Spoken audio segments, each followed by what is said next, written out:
तो आ गए हैं हम लोग अब स्क्रीन पर। और इंग्लिश के क्लास 10th वालों के कल एग्ज़ाम है। और इसको लेकर के वो लोग प्रॉब्लम में ना आए। बिकॉज यहाँ पे आपकी इंग्लिश लैंग्वेज के लिटरेचर के टर्म 1 के प्रैक्टिस क्लास 10 आपको यहाँ पे रीडिंग सेक्शन सॉल्व करना है। Despite plenty of any shares text book is dead, just doesn't know it yet and continues on the walking about thought alive. I have even one, a textbook of physics. One of my bookshelf beside me that was printed in 1891. It was some line drawings and no color. तो यहाँ पे text book की importance को जैसे कि आप देख सकते हो, text book originated in 1720s। तो ये पूरा कॉम्प्रिहेंसिव पैसेज आपका किस चीज़ पे दिया हुआ है? इट्स अपॉन टेक्स्ट बुक्स जो आप पढ़ते हो 300 हैगो जो लिखी गई थी। और it had good run ready to retire. So यहाँ पे टेक्स्ट बुक की इंपॉर्टेंस को लेते हुए आप क्वेश्चन देखेंगे, in the passage the author talks about a well deserve rest of the text book. तो आपको पैसेज को पढ़ना है, फिर आपको आपके पैसेज के रीडिंग के बेसिस पे क्वेश्चंस अटेम्प्ट करने हैं। और सारे ये 7 से 8 पैसेज आपके दिए हैं। सो इंग्लिश की 10th की प्रैक्टिस पेपर है, 12th की मैं पहले ला चुका हूँ, आपको बताया था मैंने। तो 10th वालों को बहुत ध्यान से ये प्रैक्टिस पेपर करके जाना है, जिससे कि पेपर आता है तो वो लोग आसानी से कर पाएंगे। प्रैक्टिस पेपर में देखो क्वेश्चन 2 है, based on the passage the following development took place in the education field. The process of learning book took place without the use of textbook. Invention of computer and digital books reduced the dependency on physical books. क्या है आपको यहाँ पे इसको arrange करना है, arrange the development in the order. बहुत आसान है, पहले टेक्स्ट बुक से पढ़ते थे, फिर कंप्यूटर आया, फिर कंप्यूटर पर डिपेंड होने लग गए। So the introduction and circulation text book turn them into a commonly used medium of learning. तो यहाँ पे आप देख सकते हो ये सारे आप कर लोगे। आपको मेन जो बताने वाला हूँ वो मैं सेकंड सेक्शन यानी कि ग्रामर और लिटरेचर से सेक्शन बी से बताने वाला हूँ। ये डाटा बेस फैक्चुअल पैसेज आएगा आपका। नोवेल लॉरेट्स बाय डिकेड दिए हुआ है यहाँ पे, किस चीज़ के नोबेल प्राइज़ के बारे में दिया हुआ है। सेकंड जो है वो नोबेल प्राइज़ का डाटा दिया हुआ है, कब कौन क्या जीता, किस फील्ड में जीता और कौन से ईयर में कितने नोबेल प्राइज़ जीते गए, ये सारा दे रखा है गाइज। इसको ले पढ़ोगे ढंग से फिर आप ये क्वेश्चंस कर पाओगे। Like according to the passage the gender disparity among Nobel prize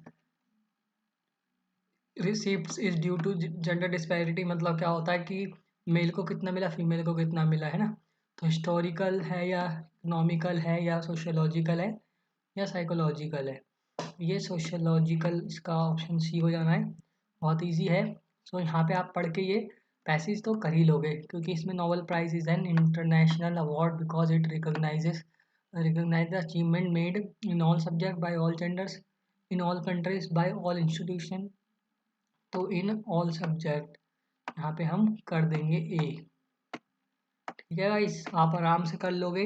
और identify the opinion from these statement about the information shared in the passage. Opinion बताना है। आप ये रीडिंग सेक्शन बहुत आसानी से करने वाले हो और इसके क्वेश्चन पढ़ के आपको जितना बोला गया उतना क्वेश्चन करना है।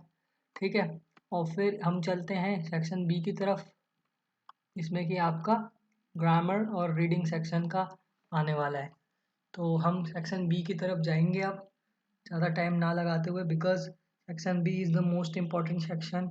ओके, तो हम चलेंगे सेक्शन बी की तरफ और इसके आंसर्स देखेंगे कैसे आपको अटैम्प्ट करना है, प्रैक्टिस पेपर को सॉल्व करना है, जिससे कि आपका कोई भी डाउट ना रह जाए।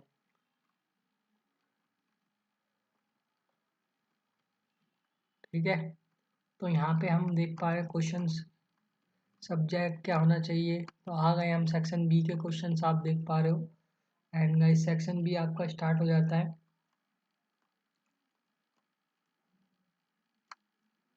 फॉर्मल टोन सा पूछा हुआ है, Gina was asked a reported speech. ठीक है, ग्रामर आ जाता है, Nobel prize identify. Question number 19 20 से हो जाता है।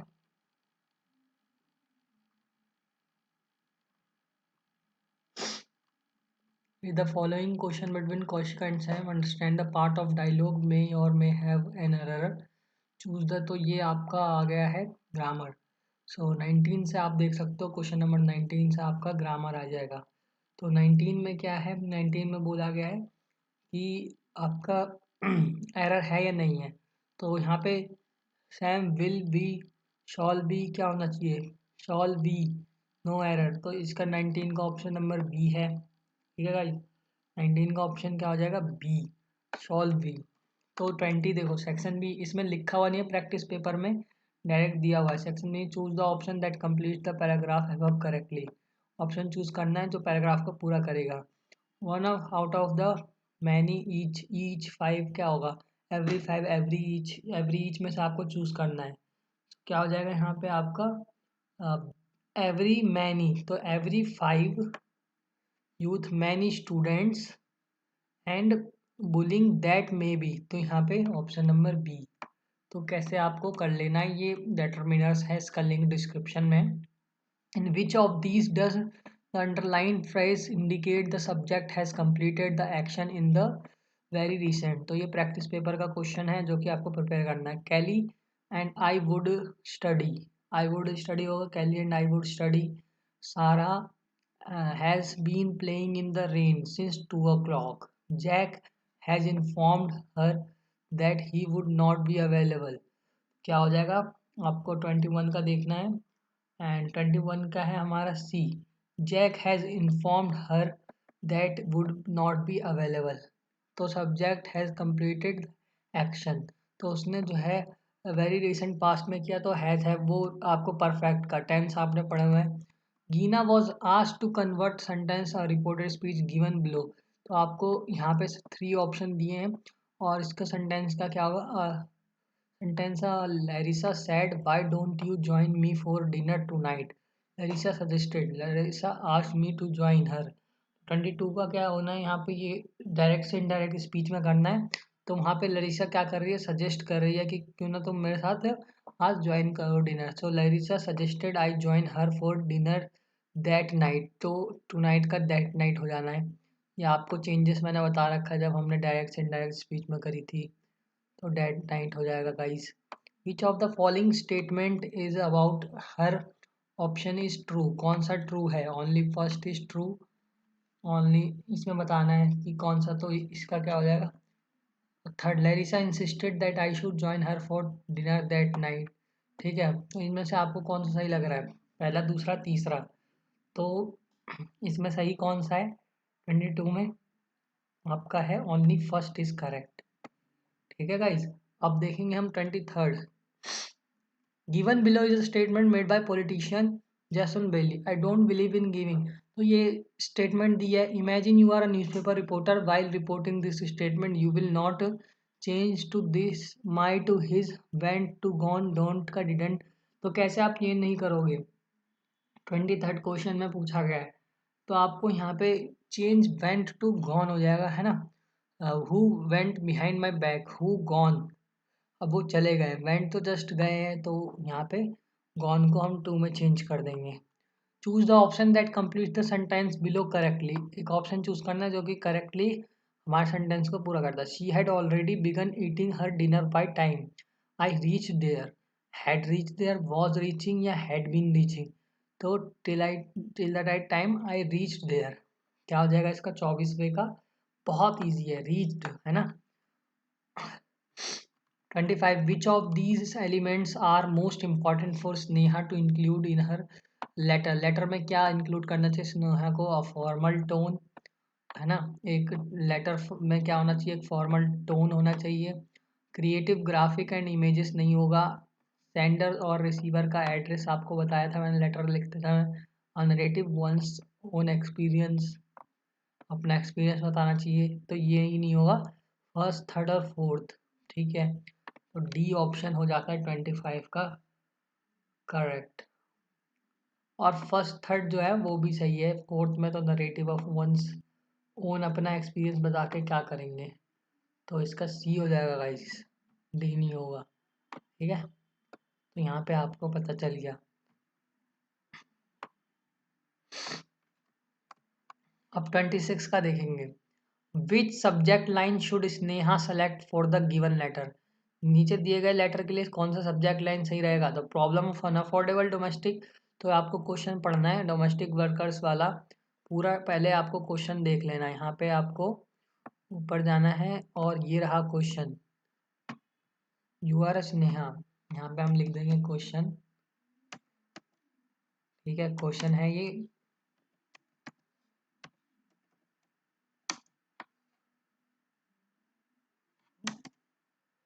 तो क्वेश्चन में क्या पूछ रहा है आपका, लेटर का क्वेश्चन है ये, बेसिकली इजी होगा। तो you are Sneha resident of Hubli Karnataka, Hubli Karnataka, okay. Then you have to write a letter to editor, editor को लेटर लिखना है, जैसा कि 10th में लेटर टू एडिटर आएगा। Daily drawing attention to families who are paying their domestic workers below Karnataka's minimum wage, तो जो कि कम पैसे दे रहे हैं। तो आप ये भी इजीली कर लोगे। Which subject line should Sneha select for the given letter, कौन सा सब्जेक्ट लाइन होना चाहिए। The problem of unaffordable domestic services, the problem of illegally underpaid domestic workers, the issue with poor domestic services in Karnataka, the issue with the regularity of payment to workers, or which of these should Sneha include describing the problem। Subject तो बहुत आसान है guys कि the problem of illegal underpaid domestic worker, मतलब कि underpaid domestic worker illegal हैं। तो यहाँ पे प्रॉब्लम क्या आ जाएगा, 26 का क्या हो जाना है गाइस, 26 का हो जाएगा आपका बी। ठीक है, 27 का which of this should Sneha include describing the problem in the introduction of her letter, क्या problem citizen should be made aware of the proper wage domestic workers, demand more fair wages. The government should check the wages paid to workers and solve this issue. Different households have been different paying these amounts to all the workers. The workers are not be able to make and the meet such low wages, तो कम wages रहेंगे तो problem होगा ही होगा। तो 27 का क्या हो जाएगा गाइस, जो बी में सारी चीज़ें बताई गई था, minimum wages act lays down, तो एक्ट बी है, यहाँ पे एक्ट बनाना चाहिए, तो हमारा ऑप्शन बी करेक्ट ऑप्शन हो जाएगा। लेटर में प्रॉब्लम आपको डिस्क्राइब करना है। तो सेक्शन बी के में आपको लेटर ग्रामर देख रहे हो आप। ठीक है, Sneha share the below suggestion in her letter, तो आपको सेलेक्ट करना है। बहुत आसान है। 28 में a simple way to address the issue is to file charges, protest against, change the act on position, spread awareness about and take action in some cases. तो option number D 28 का बिल्कुल correct हो जाएगा। 29 how should Sneha conclude her letter, तो letter conclude कैसे करना चाहिए स्नेहा को, यहाँ पे पूछा गया है क्वेश्चन नंबर 29 में। This is a very renowned newspaper and I hope my letter gets publish, it's a very interesting topic and I hope that readers enjoy reading it, this is the serious problem of domestic workers and I hope it gets attention, minimum wages should be changed that so that दो सी या D में से लग रहा है, confusing लग रहा है, बट इसका सी बहुत प्रॉपर है कि गेट अटेंशन भी इसमें लिखा हुआ है। तो 29 का क्या हो जाएगा, सी। 30 का देखेंगे, how can Sneha revise the below lines to convey the message clearly, क्या क्या दोबारा से बता सकती हो। तो afford meal is difficult for workers as they are paid wages. ठीक है, क्या हो जाएगा इसका option number C, due to low payment from residents workers have to do multiple job, तो कम मिलती है रेजिडेंट तो वर्कर्स को और भी जॉब करने पड़ते हैं अपने 2 टाइम के खाने के लिए। ठीक है गाइज, अब फिफ्थ रीडिंग आपको अब पता ही कौन सा आ गया, सी एन, ये पूरा दे रखा है वैन टेलिंग। तो ये पूरा कहाँ का दे रखा है, पूरा दे रखा है from the diary of Anne Frank. तो गाइस लिटरेचर आ गई है। लिटरेचर में आपको होता है G N and I laugh our self silly at the two boys behind us. G N Anne Frank की फ्रेंड और वो हंस रहे हैं जो बच्चे हैं उनके पीछे। ठीक है, लिटरेचर सेक्शन नंबर, सेक्शन क्या है इसका guys, section C.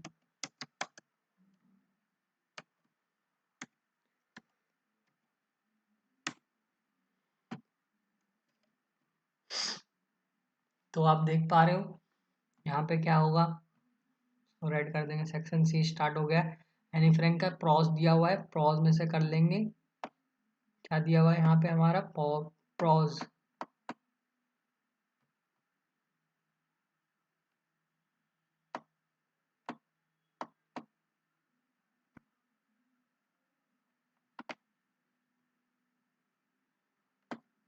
Pros and extract में से दिया हुआ है।